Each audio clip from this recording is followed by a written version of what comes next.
오늘 라이브 이슈에서는 흉기 난동에 관해서 이야기를 나누고 있는데요. 아마 올해 초에 많은 분들이 관심을 갖고 지켜보셨을 텐데요. 흉기를 든 범인을 진압하는 과정에서 여러 사람의 목숨이 위협받았던 사건입니다. 그 영상을 여러분 함께 보시겠습니다. 자, 2025년 2월입니다. 지금 밤길을 걷고 있는 두 여성이 보이고 그 뒤를 따라가고 있는 남자가 보입니다. 이 시간이 지금 새벽 3시쯤 됐는데요. 이 남자는 이 여성 두 사람이 가는 길을 계속 따라가다가 결국 집 앞까지 갑니다. 그리고 현관 비밀번호를 누르는 모습을 계속해서 지켜보고 있었고 눈치채야 되는데. 이 여성들은 계속 이제 의식을 하다가 그 모습을 수상히 여겨서 집으로 들어간 이후에 바로 경찰에 신고를 했습니다. 그 사이에 이 남자는 이 자리를 벗어나긴 했지만 현장에 출동한 경찰에게 포착이 됐습니다. 뭐 새벽 시간이었기 때문에 어렵지 않게 찾아낼 수 있었는데요. 경찰이 이제 이 남자를 향해서 다가가는데 검문을 하려고 하니까 이 남자가 갑자기 격분합니다. 그리고 갑자기 무언가를 꺼내는데 바로 칼이었습니다. 36cm. 자, 칼을 들고 공격을 했고 이제 테이저건을 그 여자 경찰이 꺼냈고요. 그리고 칼을 내려놓으라고 계속 얘기를 합니다. 근데 이제 이 남자는 경고를 무시하고 그리고 계속 돌진합니다. 예, 발로 걷어찼고 서로 부딪히면서 넘어졌는데. 아니, 등을 돌아서면 안 돼. 예, 자, 근데 뒤에서 테이저건이 발사가 됐습니다. 테이저건이 발사가 됐는데 이 남자가 쓰러지지 않고 예, 그냥 버티고 일어납니다. 패딩이 이제 두꺼웠기 때문에 이 남자가 테이저건을 맞고도 일어났던 것 같은데요. 그러자 이제 경찰이 공포탄을 발사합니다. 그런데도 이 남자는 난동을 멈추지 않습니다. 계속해서 위험한 상황이 이어지는 가운데 자, 여기서 보시면 남성이 휘두른 칼에 경찰이 맞았습니다. 얼굴을 다쳤습니다. 경찰이 얼굴에 상처를 입었고 결국 경찰은 실탄을 발포하게 됩니다. 당연히 해야죠. 네, 그리고 이 남자는 쓰러집니다. 와. 진짜 왜 경찰하고 싸우는 거야. 칼을 왜 저렇게 들고 다니는 거예요? 저렇게 보통 사람들은 들고 다닐 수가 없잖아요. 소지를 할 수 없는데. 그러면 언제든지 뭐 혹시 누가 나를 뭐 괴롭힌다고 생각이 들면 사용을 하겠다는 건가요? 그러니까요. 와. 오늘 쓴다고 생각하는 것 같은데요. 그러니까요. 늘. 그러니까 미국의 총이 우리의 칼이라고 보시면 되죠. 네. 일반적으로 칼을 들고 다닌다라는 것, 더군다나 그것이 뭐 요리를 위해서거나 마트에서 구입한 거거나 정당한 목적이 아닌데 칼을 들고 다닌다. 그건 혹시라도 필요해진다면 나는 사용하겠어라는 의도가 있다고 봐야 될 테고요. 그 의도 안에는 시비 걸기만 해봐, 건드리기만 해봐라는 그런 심정이 있는 거죠. 그건 자기 삶에 대한 대단한 좀 부정적 인식, 욕구 불만, 처지에 대한 비관 이런 것들을 누군가에게는 터뜨릴 거야라는 그런 잠재적인 공격 욕구라고 봐야 된다. 이번 사건에 대해서 많은 분들이 관심이 높았었는데요. 그 이유는 경찰이 남성을 제압하는 과정에서 실탄이 발사가 됐고 일각에서는 이건 과잉 대응이 아니냐라는 논란이 생겼기 때문이었습니다. 아니, 더 위험할 뻔했어요. 죽을 뻔했어. 누가 논란을 일으킬까요? 이게 과잉. 그럼 실탄은 언제 쓸 수 있는 걸까요? 칼로 얼굴을 다쳤는데. 테이저건 쐈는데 안 먹혔고. 근데 뭐 언제 쓰라는 거죠? 다 매뉴얼대로 하셨는데. 예, 현직 경찰인 제가 보기에도 매뉴얼대로 대응했다고 봅니다. 우선 칼을 내려놓으라고 했지만 불응했고 게다가 경찰을 향해 칼을 들고 돌진해서 같이 뒤엉켰잖아요. 그러고 나서 또 여경이 테이저건을 쐈지만 그게 이 두꺼운 옷을 입고 있었기 때문에 제대로 맞지를 않은 겁니다. 이런 상황에서 경찰의 물리력 행사 기준 5단계, 치명적 저항 단계, 공격 단계거든요. 그 단계에서는 권총을 사용할 수가 있습니다. 그래서 실제로 이제 쏘게 된 거고요. 저기에서 이제 자꾸 과잉 논란을 불러일으켰다고 자꾸들 이야기를 하는데 제가 보기에는 저 현장에서 총을 쏘아야 되는지 쏘지 않고 제압할 수 있는지는 현장에 있는 경찰관의 판단이 가장 정확하기 때문에 저 경찰관의 판단을 존중해줘야 된다고 저는 생각을 합니다. 네. 그러니까 얼굴에 칼을 맞고 이마와 이 광대뼈가 다쳤는데 실탄을 쐈다고 이제 과잉 대응이라고 얘기하는 것 같은데요. 그 내용이 어떻게 됩니까? 과잉 대응을 주장하는 쪽의 근거는 이렇습니다. 우선 이 경찰관이 범인을 제압하는 과정에서 네. 실탄을 3발을 쐈다.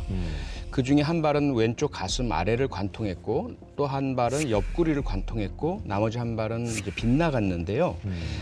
총을 맞은 범인 결국 병원으로 이송됐지만 사망을 했고요. 네. 이 과정에서 그 경찰의 물리적 행사 기준에 그 경찰관 직무집행법과 해당되는 기준에 경찰관은 실탄을 사용할 때는 반드시 대퇴부 아래를 겨냥하여야 한다라는 이제 내용이 있거든요.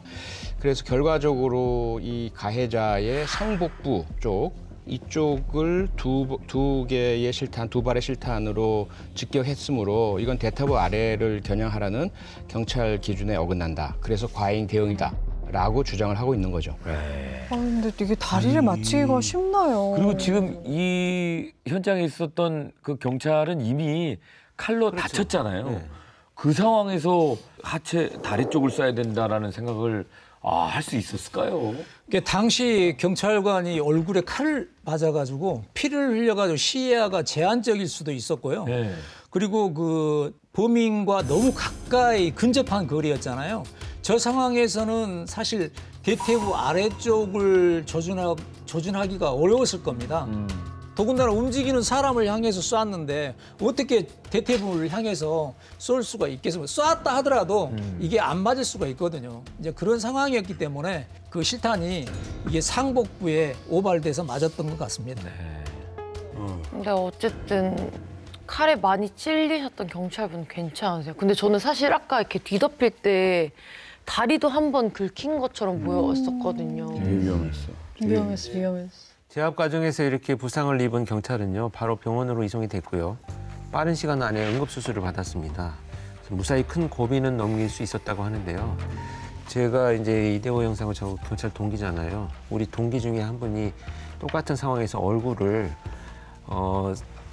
이마부터 턱까지 칼에 이 상처를 받았는데 이게 성형수술이 안 돼요. 그래서 정년퇴직을 할 때까지 그 상처를 그대로 갖고 근무를 했었어요. 그러니까 평생을 그냥 트라우마를 갖고 얼굴에 상처를 갖고 살아가는 거죠. 이제 어쨌든 정말 위험한 고비를 넘겼잖아요. 그러면 또 이제 또 다른 뭔가 걱정이 혹시나 또 과잉 대응으로 뭐 징계를 받는다든지 그런 건 없었겠죠? 당연히. 규정이라는 게 있으니까. 있죠. 네. 그것도 이제 감찰을 합니다. 근데 꼭 감찰이라는 것이 뭐 처벌을 하겠다는 건 아니고 사실을 밝히는 것이 감찰인데 해당 지역 경찰청에서는 경찰이 가해 남성에게 수차례 경고를 했고 또 투항 명령을 했고 해당 사건이 고위험 상황이다.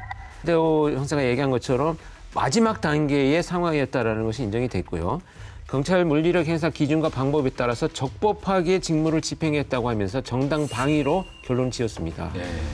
그리고 사건 직후 가해 남성의 유족들도 가해 남성이 평소 정신질환을 앓고 있었고 다친 경찰관이 그나마 좀 얼른 쾌차하기를 바란다는 말을 전했다고 합니다. 그래도 결국 이번 사건은요, 가해 남성에게 특수공무집행방해 치상 혐의가 적용이 됐지만 이 남성이 사망을 했기 때문에 결국 공소권 없음으로 종결이 됐습니다. 아니, 뭐 유족들께서 들으시면 좀 뭐 서운하실 수도 있겠습니다만은 이 사건은 사실은 과잉 대응이라는 논란 자체가 나오는 게 이상할 정도의 이거를 과잉 논란으로 뭐 징계를 주거나 문제를 삼으면 이 경찰분들이 할 수 있는 일이 없어요. 얼마나 될까 싶은 마음이 들어요. 과거에도 이 사건과 좀 비슷한 일이 좀 있었습니까? 있었습니다. 2001년 진주 꽃집 사건이라는 사건이 있었는데요. 이 꽃집의 사장님이 밖에서 그 친구를 지인을 깨진 맥주병으로 목을 찔렀다라는 이제 신고를 경찰이 받습니다. 그리고 나서 이 남성이 집으로 가서 아들을 협박하고 있다라는 내용까지 접수가 됐어요. 그래서 경찰관 2명이 현장에 출동을 했습니다. 꽃집에. 그랬더니 이 남성이요, 경찰관들에게 저항을 한 거예요. 그러면서 그중에 한 명의 경찰관을 붙잡고 쓰러뜨렸고요. 넘어져서 엎치락뒤치락 하는 사이에 이 남성이 경찰관의 허리춤 쪽으로 가는 모습을 보였고 그때 같이 출동했던 경찰관이 이 거구의 꽃집 사장이 흉기를 꺼내는 것으로 판단을 한 거예요. 그리고 동료 경찰관이 지금 공격당하고 있고 그래서 저항 그만해라 요구하고 3번이나 경고하고 공포탄 발사하고 그래도 계속해서 공격을 했기 때문에 실탄 발사를 했어요. 결과적으로 이 남성은 병원에 후송됐지만 폐혈증으로 숨지게 됩니다. 그런데 당시에 검찰이 이 경찰관을 업무상 과실치사 혐의로 기소를 했고요. 1심 유죄, 2심 유죄까지 경찰관이 유죄 판결을 받게 돼요. 그런데 대법원에서 무죄 취지로 파기환송을 합니다. 일단 첫째, 상황이 무척 위급했고 급박했다. 2번째, 동료 경찰관의 생명이 위협하다라고 충분히 판단할 수 있는 그런 상황이었다. 그래서 그 대법원의 그런 파기환송 의견을 고법에서도 그대로 받아들여서 결국 무죄 확정 판결이 내려졌습니다. 이 사건에 대한 판결이 이번 사건의 근거가 정당방위 인정의 근거가 되었다는 거.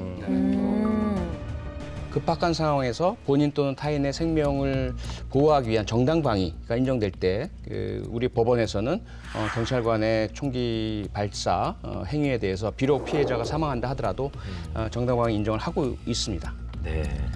아유, 현장에서 일하시는 분들은 정말 뭐 얘기하지 못할 그런 아쉬운 부분들이 많으실 겁니다. 그죠? 예.